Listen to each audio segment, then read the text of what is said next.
Pregame.com.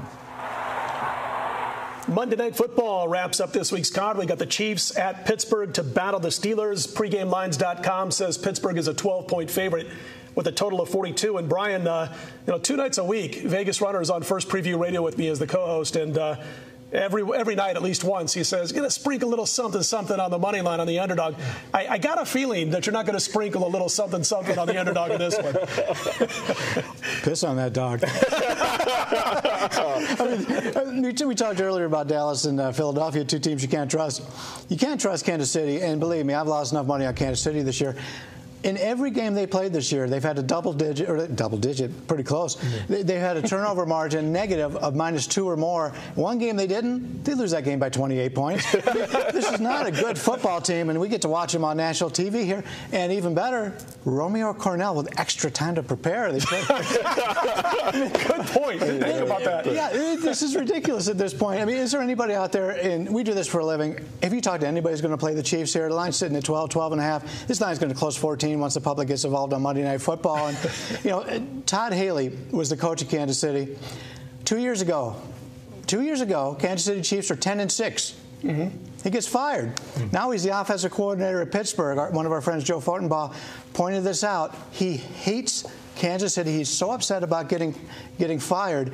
He's looking to run up the score here, which is all well and good until you think about who do they play next week. They play Baltimore on a short week. I'm going to play Pittsburgh here, but in my finale here, I think I got a better way to play this. Sounds good. Looking forward to that. I want to hear about that. But you're right about Todd Haley, and a lot of people misjudged Todd Haley, and they said, "Oh man, just doing a bad job in Kansas City."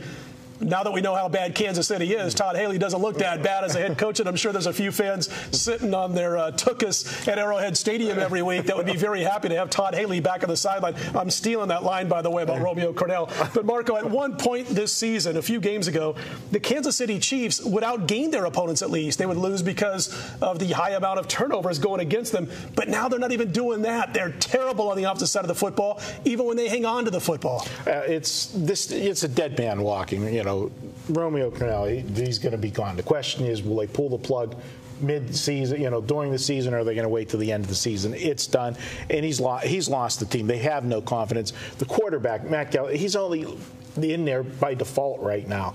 The Brady Quinn experiment didn't even get to experiment because he got hit in the Oakland game early in the game. I think he threw 4 passes and got a concussion, hasn't been back since. They probably asked him, "Where are you at?" And he says, "Please, anywhere other than Kansas City." So they're not putting them back in. It's bad for them, but the perfect storm would have been if the Steelers didn't have Baltimore next week. You could take the rubber bands off and just send it with both hands, but you got to. How much do they want to? Are you going to risk getting hurt? Are you going to? You're going to get people out of there. You're going to run the ball. But right now, that's a good thing. If the Steelers have a lead and they're running the football late in the game, that's a good way to protect the lead to avoid getting backdoored. So that's something to benefit. And in case you haven't noticed, and I know I'm a homer, but if you look at the Pittsburgh Steelers, the last 3 weeks, this team has gotten better each and every week. And what's happening, and the key to it, the running game's working, but the running game's working because this offensive line is finally gelling. Everybody's getting healthy. They're getting out, but remember, they got young guys on this offensive line too. They're learning the position. It's there now.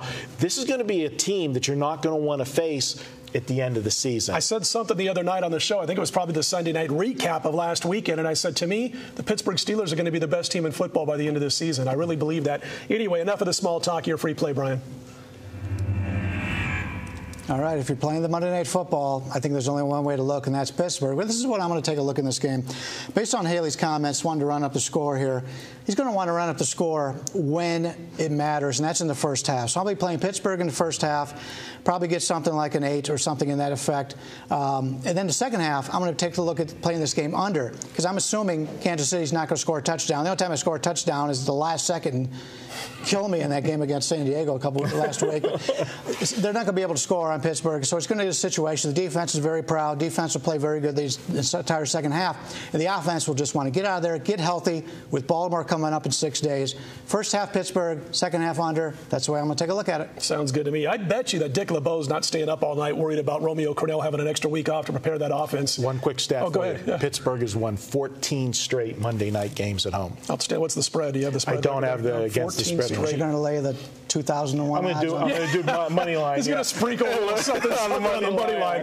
Anyway, that's going to do it for us this week here at pregame.tv. Don't forget, videos start rolling out as soon as Wednesday night for the new week of action. And don't forget to listen to First Preview Radio Sunday night through Friday night, 11 p.m. Pacific time, archived daily at pregame.com. Stick around for more of that and the videos coming up in just a few days. We're out of here.